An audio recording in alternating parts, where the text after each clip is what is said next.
दोस्तों नमस्कार, मैं राम सूरत यादव। क्या अब बीजेपी के मुश्किल के दिन शुरू हो गए या आने वाले समय में बीजेपी के लिए अब बहुत मुश्किल खड़ी होती जा रही है? ऐसा हम इसलिए कह रहे हैं कि जिस तरीके से कर्नाटक का चुनाव अभी देखा है कि बहुत बड़ी जीत जो है कांग्रेस पार्टी को मिली है। मतलब 35 साल के बाद किसी पार्टी को इतनी बड़ी जीत मिली है। लेकिन सबसे बड़ी समस्या बीजेपी के लिए क्या है, आज हम उसको बताएंगे कि बीजेपी की मुश्किल एक तरीके से न्यायपालिका से, खासकर जब से DY चंद्रचूड़ जी मुख्य न्यायाधीश बने हैं तब से बीजेपी के लिए मुश्किल का दौर और चल रहा है। और आए दिन जो है एक न एक बड़े झटके जो है बीजेपी को खासकर सुप्रीम कोर्ट से लग रहा है। और आज हम सिलसिलेवार बताऊंगा कि किस तरीके से सुप्रीम कोर्ट कई मामलों में जो है बीजेपी को झटका दिया और उसका असर अब पूरे देश में जनमानस में दिखाई दे रहा है। और उसी के परिणाम स्वरूप आपने कर्नाटक में देखा है कि एक बहुत बड़ी जीत कांग्रेस पार्टी को मिली है। और 35 साल के इतिहास में पहली बार किसी पार्टी को इतनी बड़ी जीत मिली है और बीजेपी को इतनी बड़ी हार मिली है जिसकी बीजेपी कभी कल्पना नहीं किया था। और खासकर मोदी जी कल्पना नहीं किए थे कि हमारे रहते हुए इतनी बड़ी हार जो है कर्नाटक में होगी। तो आज हम सिलसिलेवार बताऊंगा किस तरीके से सुप्रीम कोर्ट से बीजेपी को 4-5 मामले में बहुत बड़ा झटका लगा है। और उन झटके की वजह से पूरे देश में एक तरीके से बीजेपी के लिए गलत संदेश गया है। और यही वजह है कि अब बीजेपी के मुश्किल के दिन शुरू हो गए हैं। आपने देखा है चुनाव आयुक्त की नियुक्ति को लेकर के जिस तरीके से सुप्रीम कोर्ट ने एक बहुत बड़ा फैसला दिया था, उसमें भी एक तरीके से बीजेपी को बहुत बड़ा झटका लगा था। और सुप्रीम कोर्ट ने स्पष्ट तौर से एक समिति बनाने की बात कह दी। और उस समिति में मुख्य न्यायाधीश होंगे, प्रधानमंत्री होंगे और विपक्ष के नेता होंगे। और उन्हीं तीनों लोगों के द्वारा जो है मुख्य चुनाव आयुक्त की नियुक्ति होगी। और इसके पहले मनमानी तरीके से प्रधानमंत्री मोदी जी या बीजेपी सरकार जिसको चाहती थी उसको मुख्य चुनाव आयुक्त बना देती थी। लेकिन इस फैसले से बीजेपी को बहुत बड़ा झटका का सामना करना पड़ा। और आपने देखा था कि अडानी मामले को लेकर के किस तरीके से सड़क से संसद तक हंगामा हुआ और राहुल गांधी ने संसद में कितने तीखे सवालों को एक तरीके से बीजेपी के ऊपर बौछार भी किया था। उस मामले को लेकर के भी बीजेपी एक तरीके से शांत कराने के लिए बंद लिफाफे में एक रिपोर्ट सौंपी थी सुप्रीम कोर्ट को और कहा था कि इसमें हम जो नाम दिए हैं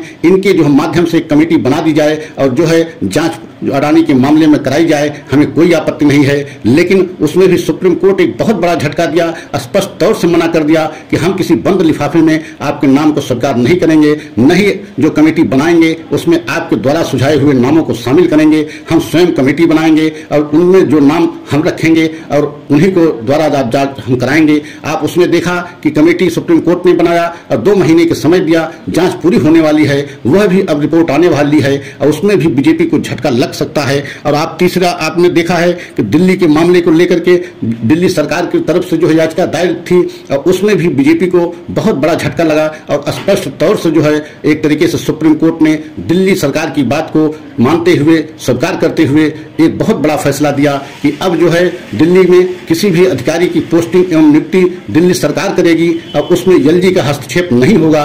तो इससे भी बीजेपी को बहुत बड़ा एक तरीके से झटका लगा, क्योंकि इसके पहले तक LG के द्वारा ही वहां किसी भी अधिकारी का ट्रांसफर पोस्टिंग होती थी। लेकिन सुप्रीम कोर्ट ने स्पष्ट कह दिया कि दिल्ली सरकार जनता के द्वारा चुनी हुई सरकार है। अगर दिल्ली सरकार के द्वारा अधिकारियों का ट्रांसफर पोस्टिंग नहीं होगी तो फिर काम वो अच्छे नहीं करेंगे और फिर दिल्ली सरकार का मतलब क्या होगा, क्योंकि जनता के द्वारा चुनी हुई दिल्ली सरकार है। इससे भी बीजेपी को बहुत बड़ा झटका लगा। और महाराष्ट्र की सरकार को लेकर के भी सुप्रीम कोर्ट ने बहुत बड़ा फैसला दिया और स्पष्ट तौर से कह दिया कि उस समय के जो राज्यपाल थे भगत सिंह कोश्यारी, उनको जो है बहुमत के लिए जो है फ्लोर टेस्ट नहीं बुलाना चाहिए था, क्योंकि वह उनका फ्लोर टेस्ट बुलाने का आदेश एक तरीके से गलत था। और यही वजह है कि अगर उस समय उद्धव ठाकरे इस्तीफा न दिए होते तो हो सकता है कि आज सुप्रीम कोर्ट वहां सरकार पुनः बहाल कर देती, मतलब एक तरीके से उद्धव ठाकरे की सरकार पुनः बन जाती। तो आप सोच सकते हैं कि वहां भी बहुत बड़ा बीजेपी को झटका लगा कि मतलब जिस तरीके से बीजेपी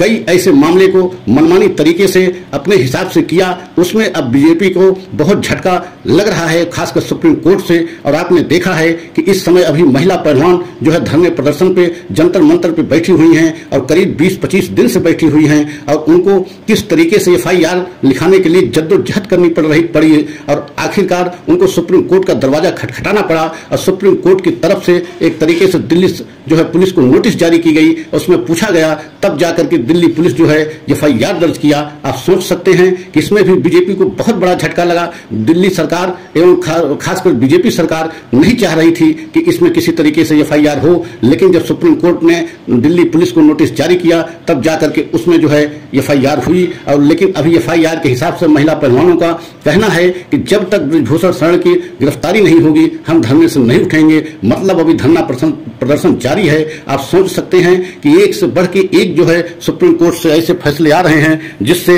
मोदी सरकार की एक तरीके से नींद उड़ी हुई है और आने वाले समय में मोदी सरकार की मुश्किलें और बढ़ेंगी। ऐसा हम इसलिए कह रहे हैं क्योंकि आपने कर्नाटक में देखा है कि वहां की जनता इतनी बड़ी जीत कांग्रेस पार्टी को दिया है और पूरे देश में उसका संदेश एक तरीके से सकारात्मक गया है कि अब बीजेपी से लोगों का मोह भंग हो रहा है। और आपने देखा है कि पूरी ताकत लगा दिया था कि प्रधानमंत्री मोदी जी कर्नाटक में और अपने नाम पर जो है वोट मांगा था। बजरंग दल को बजरंग बली से जोड़कर एक तरीके से तुष्टिकरण करके भी वोट मांगा था, लेकिन उसके बावजूद जो है प्रधानमंत्री मोदी को जनता वहां नकार दिया और कांग्रेस पार्टी को इतनी बड़ी जीत दर्ज करा दी जिससे पूरे देश में एक संदेश अलग तरीके से चला गया, जिससे पूरी बीजेपी इस समय एकदम बैक फुट पर नजर आ रही है। और आप सोच सकते हैं कि आने वाले चुनाव में यही स्थिति रही और इसी तरीके से संदेश लोगों में गया तो एक तरीके से बीजेपी की मुश्किल बहुत ज्यादा बढ़ जाएगी। और अगले साल 2024 में लोकसभा चुनाव भी होने हैं। अगर यही सिलसिला चलता रहा तो आप मान लीजिए कि पूरे देश में बदलाव की लहर चल रही है और इस समय राहुल गांधी की लोकप्रियता एकदम बढ़ती जा रही है। कांग्रेस के प्रति लोगों का झुकाव भी बढ़ता जा रहा है और इसका नमूना कर्नाटक में देखने को मिला, क्योंकि 35 साल में इतनी बड़ी जीत किसी पार्टी को अभी तक नहीं मिली थी, लेकिन कांग्रेस पार्टी को इतनी बड़ी जीत मिली। अगर ये हमारा सच आप सभी देशवासियों को अच्छा लगा हो तो लाइक सब्सक्राइब अवश्य करें, कमेंट के द्वारा अपनी राय हमें अवश्य दें। अगले सच की प्रतीक्षा करें, अगला सच हम पुनः लेकर के आएंगे। जय हिंद, जय